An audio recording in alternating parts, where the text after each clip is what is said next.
What if on that sweltering July afternoon in 1863 the Confederate charge had broken through the Union line? Imagine it, thousands of gray-clad soldiers storming up Cemetery Ridge, smoke choking the sky, Union cannons silent, their line collapsing. Washington, D.C., could have fallen within weeks. The United States, as we know it, might never have existed. But something or someone stopped that tide. This isn't the Gettysburg you were taught in school. This is the story of men who refused to break, who fought hand to hand behind stone and soil for the soul of a nation. So, what exactly happened in that single hour that kept America from vanishing into history?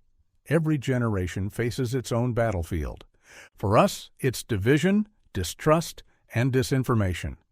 But in 1863, on the ridge at Gettysburg, those same forces took physical form, thousands of men charging into smoke and death for what they believed was right.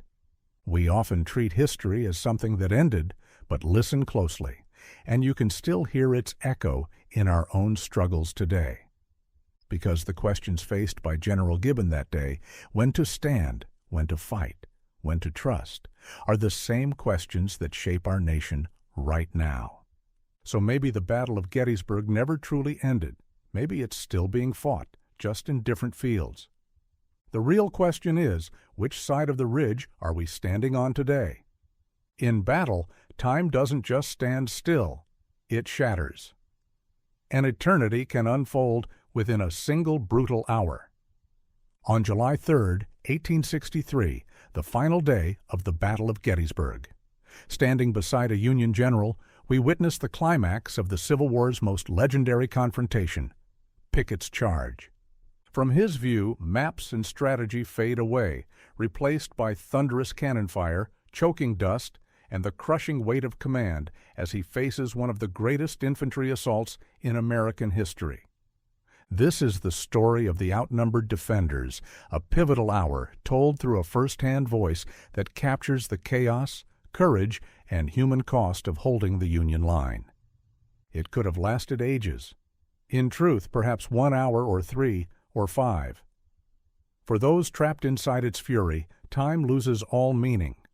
Growing weary of seeing men and horses torn apart and noticing that most enemy shells were bursting just beyond our position, I thought a spot closer to the front might oddly be safer.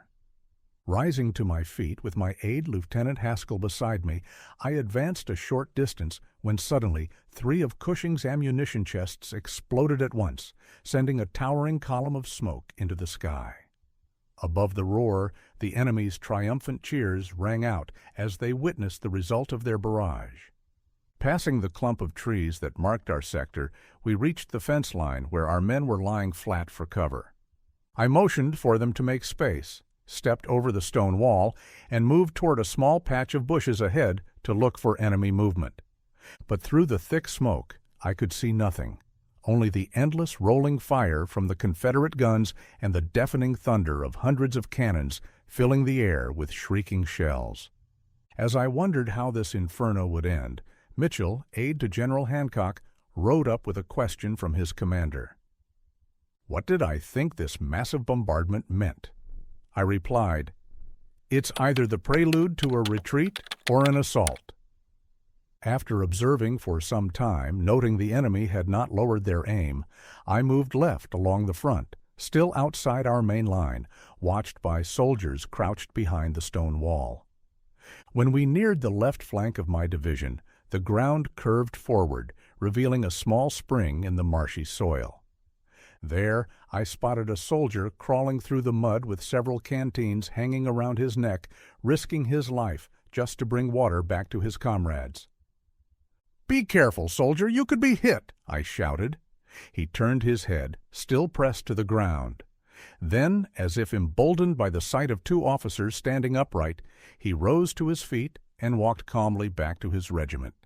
As we looped back behind the line, we passed another soldier staggering across the field, carrying a wounded man on his back. They reached a low stone wall and struggled to climb it. I ordered Haskell to help them, and we continued on. By now, the cannonade on both sides had lessened, only an occasional shell bursting overhead. Then a staff officer galloped up with an orderly, leading my horse. "The enemy is advancing in great strength." I mounted and rode to the crest of the ridge, and there it was, a sight both magnificent and terrible. Across the rolling fields, a long gray line of Confederates was moving steadily toward us, flags waving, ranks gleaming under the sun. Their skirmish line was already driving ours back, and behind it, 2, then 3 massive lines of infantry rolled forward like waves of steel and flesh. I ordered Haskell to ride to General Meade. "Tell him the enemy attacks in force. We need all available support." Then I commanded Arnold's battery to move their guns to the wall and load with double canister. Riding along the line, I shouted for the men to hold their fire until the first enemy line crossed the Emmitsburg Road. The air filled with bullets as the advancing Confederates came into range. The front line reached the road, clambered over the twin fences, paused briefly to reform, then surged uphill. My men, silent until that moment, suddenly unleashed a devastating volley from behind the stone wall, the entire line erupting in fire and smoke. From my position, I saw the results instantly. Officers fell from their horses, men tumbled from the fence rails, yet the gray ranks pushed forward, merging into one massive, desperate charge that crashed directly into our guns.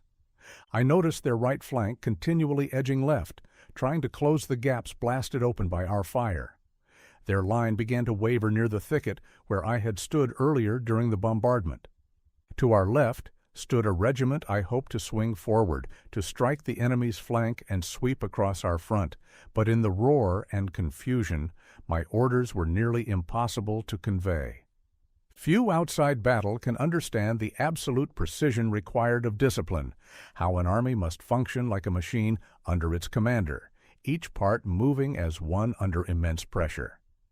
Impatient, I spurred my horse in front of the regiment and signaled the left flank to advance. In an instant, the whole unit fired a volley directly past me. Realizing my exposed position, I withdrew quickly, searching for troops on the left who could execute my maneuver. I found a small force lying behind a breastwork we had built the day before, but as I approached, they began retreating, even though little fire came from their front. I rallied them, urging the officers and men to return to their works, pointing out the heavy casualties among the enemy plainly visible across the field.